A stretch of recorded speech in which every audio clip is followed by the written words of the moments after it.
October 25th, 1944, 4:37 a.m. Chichi Jima airstrip, shrouded in volcanic fog. Lieutenant Junior Grade Hiroshi Yamaguchi grips the edge of his cot, sweat beading on his forehead despite the chill. The barracks hung with muffled sobs and the scrape of boots 19 other pilots, faces pale under the dim lantern glow, folding letters into silk hachimaki headbands.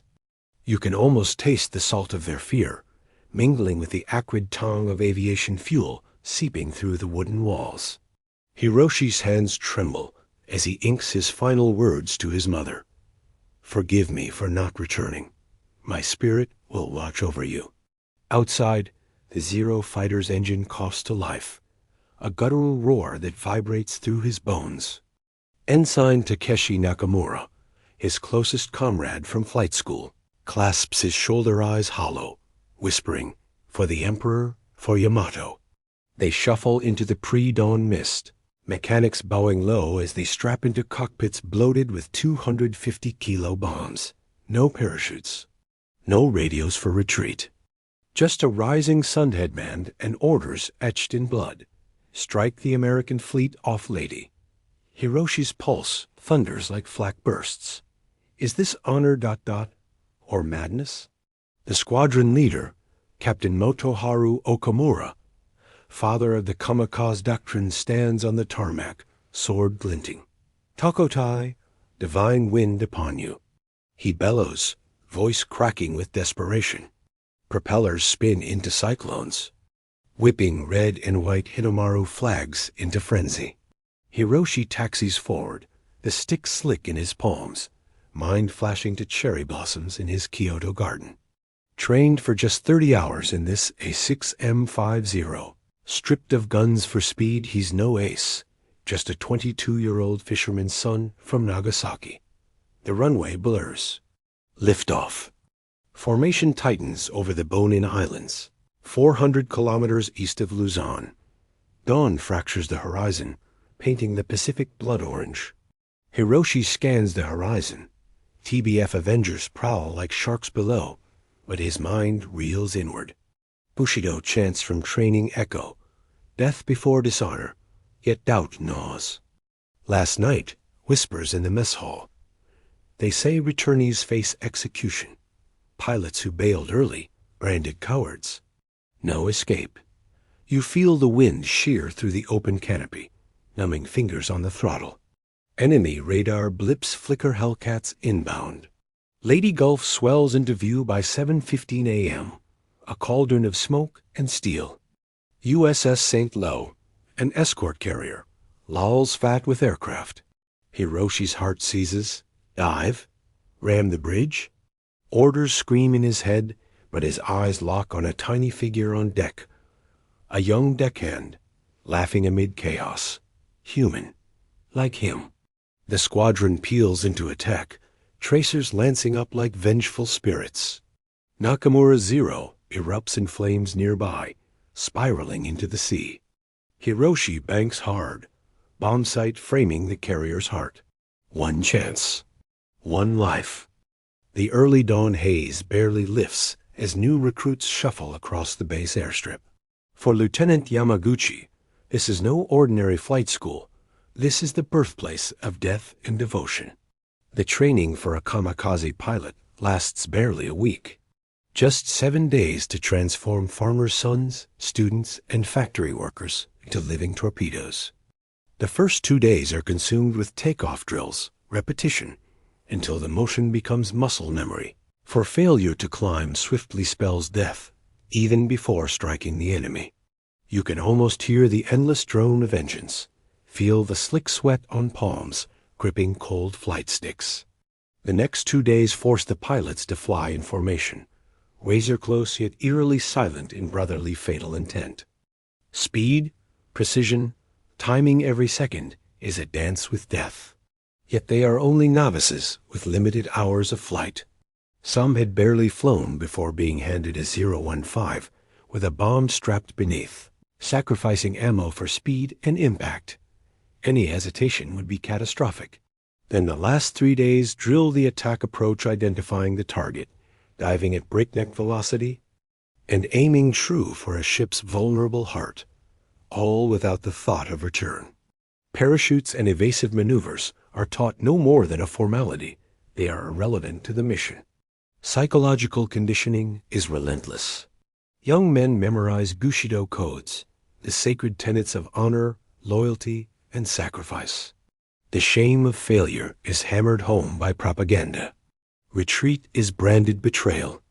You do not die for yourself, they repeat, but for the emperor, for Japan. This collective heartbeat drives the pilots forward, luring fear into resolve. The buzzing anxiety, the crushing weight of their metal fate, is palpable in the hangars, where engines rumble and friends whisper farewells that might be final. Some clutch letters to loved ones, others pray silently. Only the bravest or the most resigned mount into cockpits, the bombs they carry heavier than the fuel tanks. Yet beneath the surface, cracks form. In the quiet moments between sorties, the brightest eyes reflect doubt questions swallowed by duty. How many truly believe this sacrifice will save their homeland? How many are swept along by desperation and the relentless current of war? As the first missions launch, the fine line between valor and tragedy blurs. As another pilot's streak of flame carves the sky and a new reckoning dawns on those left behind. Flames lick the horizon where Nakamura Zero met the waves, a funeral pyre swallowed by foam. Hiroshi's hands tighten on the stick, sweat stinging his eyes as anti-aircraft fire stitches the sky like black lightning. The carrier's deck swells closer. 250 meters, 200, the bomb's shadow racing ahead. You feel the G-forces crush your chest, the roar drowning thought. But in that razor-edge moment, a memory pierces.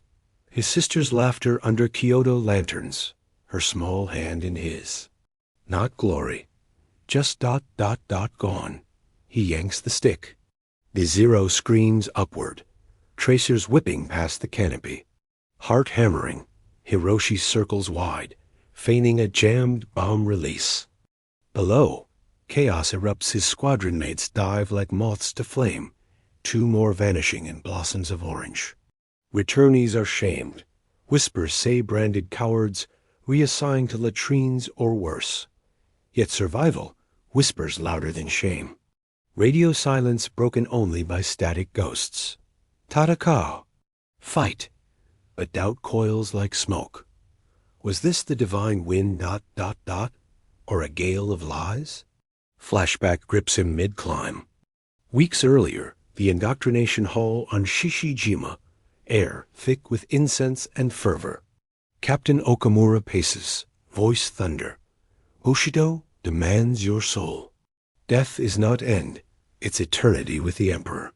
Recruits, boys of 17 to 22, chant in unison, fists pounding chests. Peer eyes burn volunteers hailed as gods, holdouts ostracized in icy silence. Social chains tighter than steel. Hiroshi volunteered third, pressure crushing like a depth charge. Suppress fear, they drilled. Embrace purity and sacrifice. Patriotic songs looped endlessly, reframing terror as transcendence. Yet nights brought dreams of home, forbidden's tears on the futon. Lectures hammered home the manual's creed. Aim for the bridge, no evasion. One strike, one ship. Psychological tricks dulled self-preservation meditation to visualize glory, not gore. Group chants to drown dissent.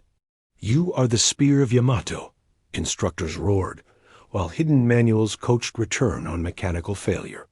Hiroshi memorized it all, but cracks spider-webbed his resolve. Comrades who faltered? Whispers of execution. The tight-knit unit elite students, not aces fed on mutual resolve, admiration masking madness.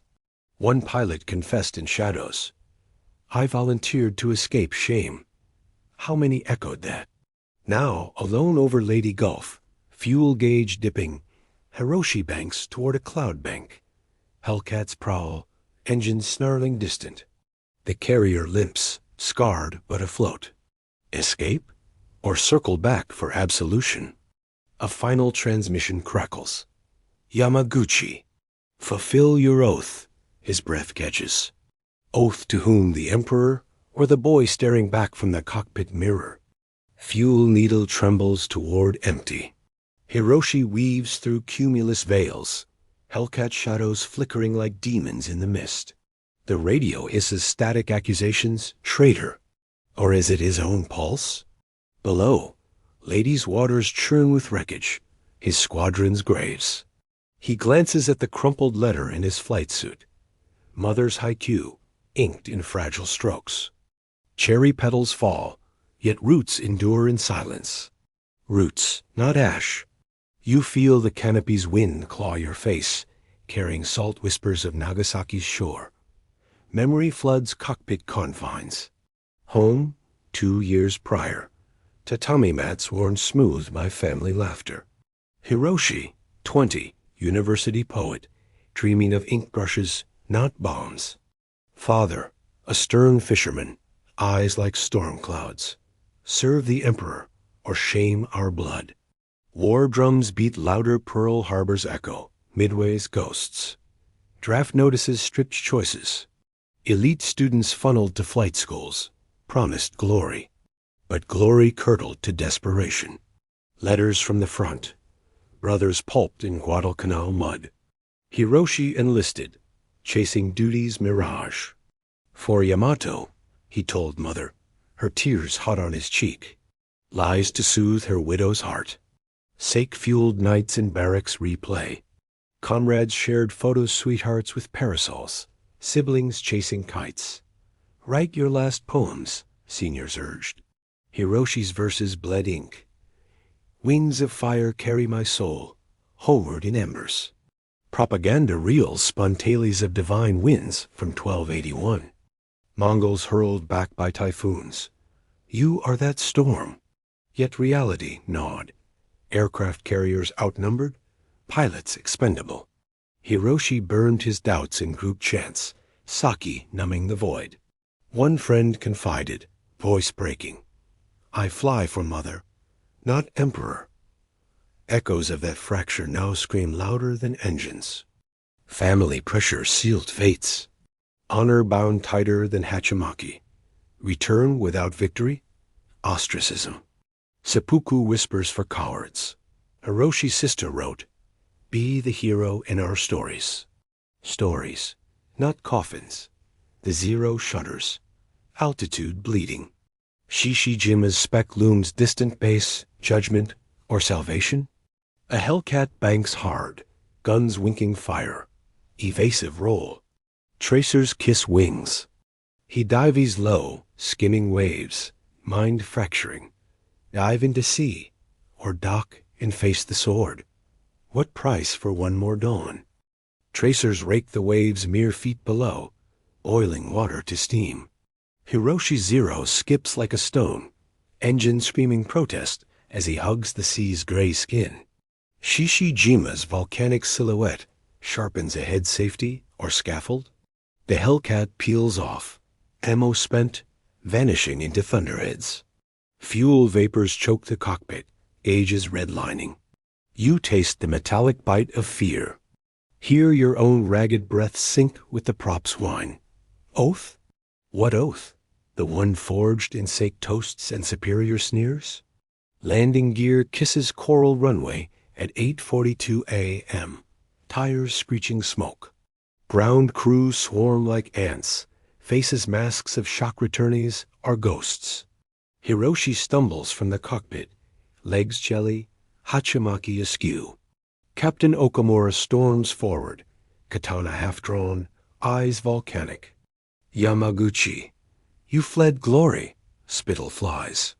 Mechanics avert gazes, whispers slither. Coward, seppuku by dawn. Hiroshi drops to knees, forehead to gravel.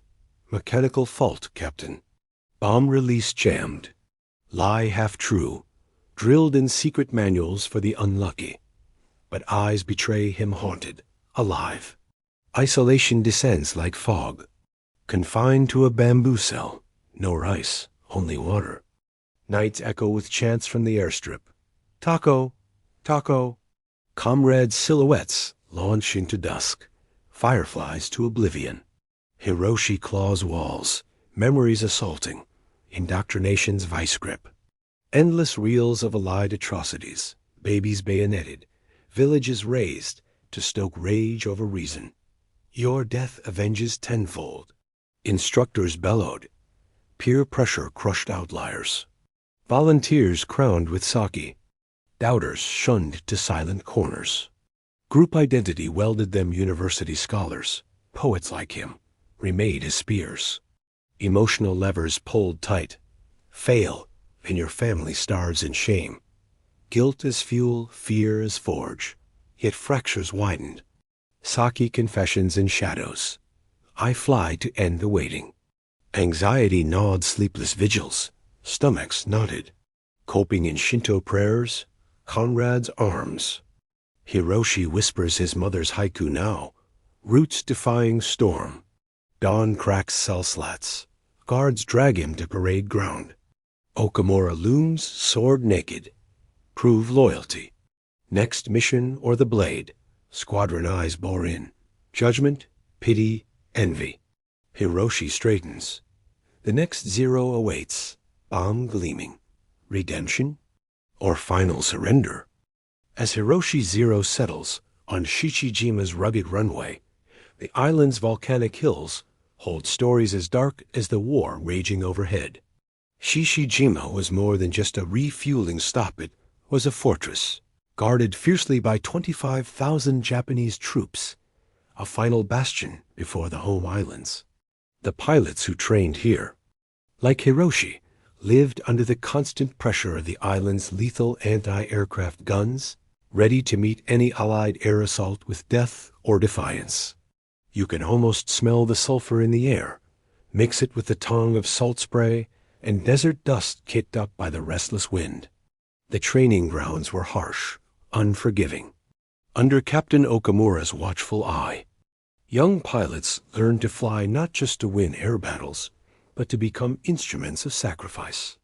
The intense physical drills melded with rigorous psychological conditioning propaganda videos, endless rituals praising Bushido, and rituals that framed death as the highest honor.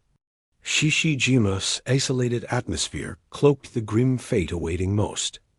The kamikaze missions that awaited outside the island's horizon. The young men drank sake to steady trembling nerves, wrote letters to families they might never see again, and prepared for flights designed, not for survival, but for one-way missions etched in finality. Amid the island's beauty lurked a brutal truth, the infamous Chichi Jima incident, where captured American aviators were tortured and killed, a grim testament to the war's inhuman toll and the desperation looming over the island's defenders. For pilots like Hiroshi, these harsh realities were background noise to the roar of engines and the call to fulfill a destiny soaked in blood and honor. The island was the last crucible, where hope was thin, and the line between heroism and tragedy blurred beneath the hawkish eye of command. From this cruel sanctuary, the kamikaze pilots would launch, streaking toward their targets with a mixture of duty and dread. Theirs was a mind shaped by history, culture, and fear, a mind where self-sacrifice was the ultimate expression of loyalty. Yet beneath the stoic veneer, haunted souls wrestled with the immensity of their choice, the silent question everlasting. Was this truly the way to save Japan, or the final surrender of a shattered spirit?